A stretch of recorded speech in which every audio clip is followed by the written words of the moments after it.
I'm Phil Gale. Welcome to the programme. The White House says Donald Trump has no plans to call Elon Musk as the relationship between the US president and the world's richest man implodes. They fell out when President Trump's former senior advisor criticised the president's so-called Big Beautiful Bill, which will increase government spending. President Trump has threatened to sell his Tesla car, and the fallout from the feud has wiped billions off the company's stock market value. The unravelling of the friendship between the US president and his first buddy has been rapid. The spat between Trump and Musk has played out, predictably perhaps, mainly on social media and in the Oval Office. The drama began after Musk criticised Trump's huge tax and spending bill, known as the Big Beautiful Bill. The world's richest billionaire called it an abomination. The US president hit back during his press event with the German Chancellor Friedrich Merz in the White House. That's in very good shape. Look, Elon and I had a great relationship. I don't know if we're well anymore. I was surprised because you were here. Everybody in this room practically was here as we had a wonderful send-off. He said wonderful things about me. You couldn't have nicer. Said the best things. He's worn the hat. Trump was right about everything. And I am right about the great, big, beautiful bill. Cue a series of tweets from Musk to his 220 million followers on the platform X. Among them, this. Without me, Trump would have lost the election. Democrats would control the House and the Republicans would be 51-49 in the Senate. And this tweet, referring to the investigation into convicted sex offender Jeffrey Epstein and claims without evidence that Donald Trump is in the so-called files. It reads, "Time to drop the really big bomb. Donald Trump is in the Epstein files. That's the real reason they've not been made public. Have a nice day, DJT." Trump has also taken to social media, but instead used his Truth Social platform. He threatened Musk's business. The easiest way to save money in our budget, billions and billions of dollars, is to terminate Elon's governmental subsidies and contracts. I was always surprised that Biden didn't do it. The impact would be huge. Even the International Space Station could be affected. Musk appeared to soften his tone slightly as the hours passed, but Trump has kept up his attacks on his former friend, even saying he would sell his Tesla car, according to US network CBS. The impact has already been felt by the Tesla CEO, with billions wiped off its market value. And all the while, this very public feud rumbles on. Well, Janine Wedel has for years criticised the blurred boundaries between policymakers and private investors. She's an author and anthropologist who writes about and researches power structures and corruption. She's also a distinguished professor at George Mason University in Virginia and joins us now from Brussels. Welcome to DW, Professor. Did you see this coming?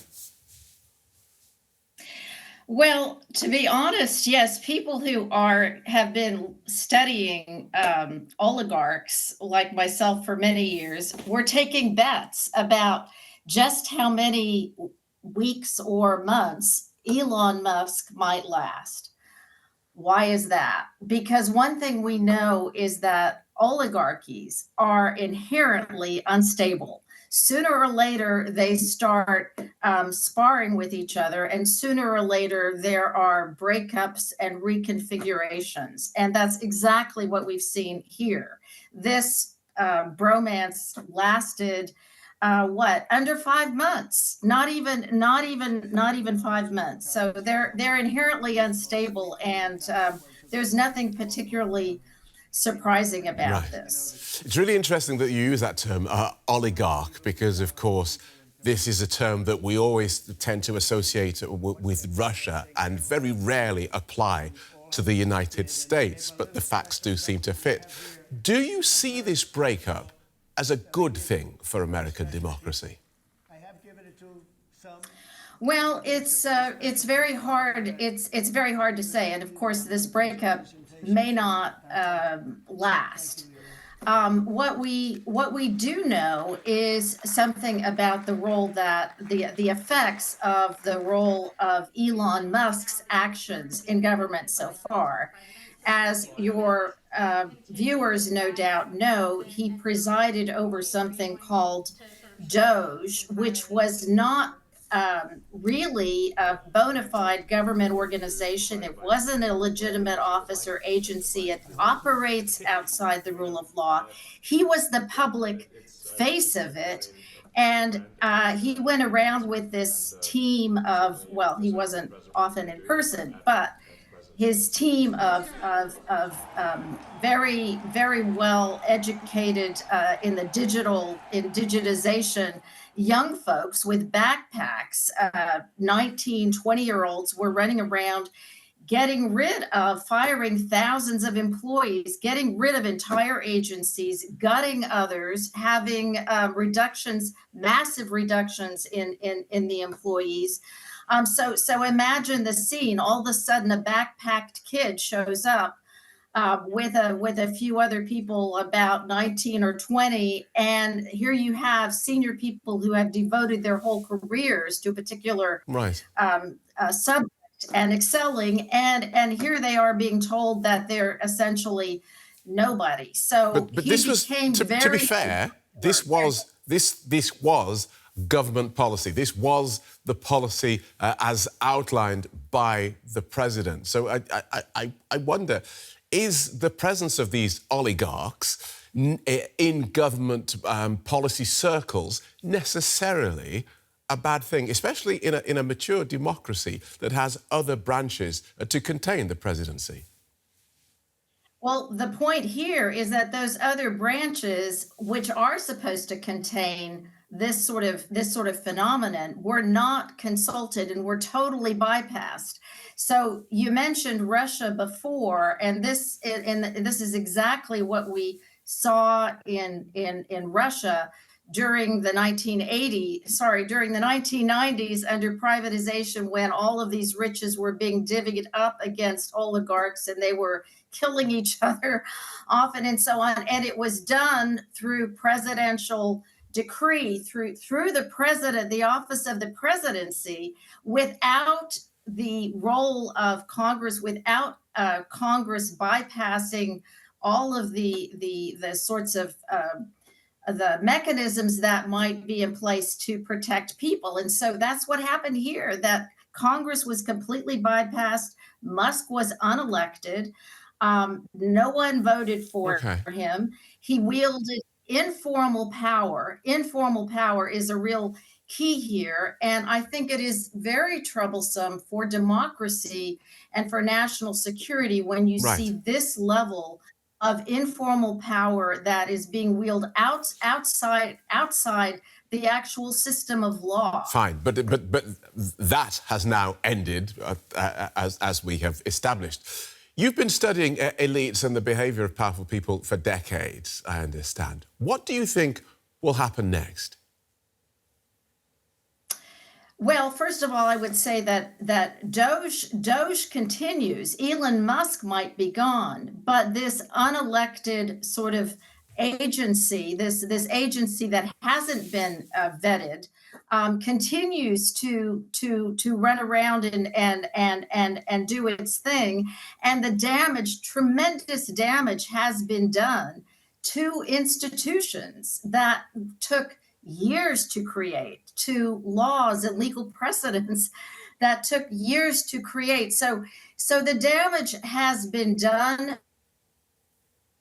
both within the United States to government and, of course, to our allies and to the people who relied on us, who thought that we were reliable partners. And this cannot go away anytime soon. And a precedent has been created. Thank you for talking us through that, Professor, distinguished Professor Janine Wedel. Thank you so much. You're welcome. Thank you. Well, let's get more on this spat from our correspondent, Benjamin Alvarez Gruber in Washington. Welcome, Ben. A lot of people have been saying for months that this clash of egos had to happen. What do you think this feud is really about? That's right, not really a surprise that this is happening. There was rumor that there were tensions, but there's several things to unpack here, and both of their egos are definitely not a minor factor here. It was a breakup that erupted over Musk's argument about Trump's massive tax and domestic policy bill. President Trump claimed that the opposition from Elon Musk to this bill was driven by the elimination of tax credit for electric vehicles, something that will potentially hurt Tesla. And the US president posted also on Truth Social that Elon Musk went crazy in all caps, something we've seen also a couple of times from the US president. So it was definitely this controversial bill that Trump and the Republicans are calling the big beautiful bill that is playing an important role here because Elon Musk is opposing this bill because he said it would increase a federal deficit. Then Trump went on, he threatened to cut Musk's government contract, and then also several claims, as you just mentioned there,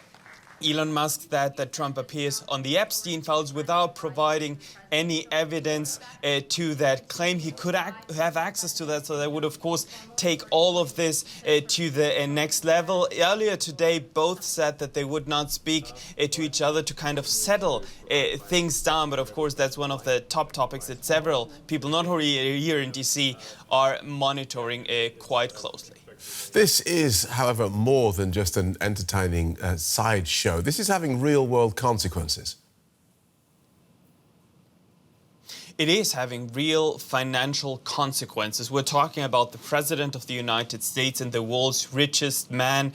We saw that already with the shares of Tesla that dropped which around 14% when the markets closed. So we're talking about more than 150 billion US dollars of the company value. It's not been an easy year for Tesla that has struggled throughout the year amid declining sales and also buyers around the world rejecting Tesla due to Musk's political views and also the position. Probably all of us remember those pictures from the White House South Lawn when it was turned into, you could call it a Tesla showroom, the US president buying this red Tesla to also kind of try to push the sales. But what we heard today is that he's actually considering selling that car again. That's what we've heard from a senior White House officials. On the other side, we have Musk initially threatening to decommission SpaceX spacecraft that NASA relies on for transport missions. Then he backtracked shortly after. But depending on how long this open conflict continues, it will have indeed real financial consequences. Thanks for that, Ben. Benjamin Alvarez Gruber in an ugly fight. Joined now from DW Business's Steve Beardsley here in the studio to talk about, I mean, we could say it's a cat fight, but these people are a little bit too important to describe it that way. What does all of this mean, first of all, for the business empire of Elon Musk? Well, Brent, you definitely saw it yesterday when stocks plunged, right? I mean, that was the biggest single-day loss for Tesla. More than $150 billion of market value just wiped out, 14% loss. It's now under $1 trillion in overall valuation. Some of that's going to come back. We're already seeing that in pre-trading for today. So I would expect people to buy that dip as well because the fundamentals of Tesla are still there for the most part. In fact, it had a very good month of May in an otherwise sort of dismal kind of year. So there was a bit more optimism about what was going on with Tesla. And then you see this happen. And yeah, obviously investors are wondering what kind of tangible effects the president's anger will have on this incredibly valuable company. And that's speculative right now. We don't know. We are speculating, but I mean, could breaking up with Donald Trump, splitting ways, going separate ways, could that actually help the company? I don't know about that. I think that Elon Musk has definitely created enemies on both sides now, you could say, right? Obviously, he's a very divisive figure, and it's hard to imagine. First of all, we know that he's such a divisive figure that it has affected Tesla sales, correct? We've seen that. We've seen that here in Europe as well, especially. We've seen that in other places. We know that Starlink, for example, his satellite business, we've seen contracts fall through with Italy and Canada based on Musk, the person. But that's not the only reason his businesses are suffering, Brent, right? It's a terrible time right now for electric vehicle makers of all sorts. And there's more competition out of China, too. So, it's hard to imagine much of an upside from people coming back to Tesla. Tesla's going to have to offer something new. It's going to have to be a successful business again, and it's going to have the full-time focus of Elon Musk. And again, investors were starting to see that in May. They were saying, look, some of the stuff with robotics, AI, maybe there's something there. So there is still a positive sentiment. I mean, the economic reality that you're describing and the fact that a lot of these companies owned by Musk, they rely on government contracts. If you put all of that together, it sounds like that Elon Musk is in a very vulnerable position. Yeah, for sure, right? So SpaceX is one that we haven't even mentioned. Now, SpaceX is private, Starlink is private, Tesla's public, which is why we're talking about its share prices falling. SpaceX, obviously $22 billion, I believe, in contracts. That's what Reuters has for the company. Government contracts right there. So what happens if those fall away?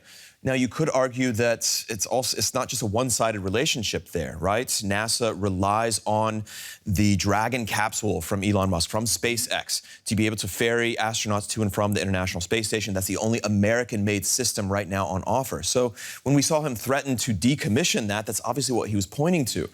It's hard to say who really has the upper hand here.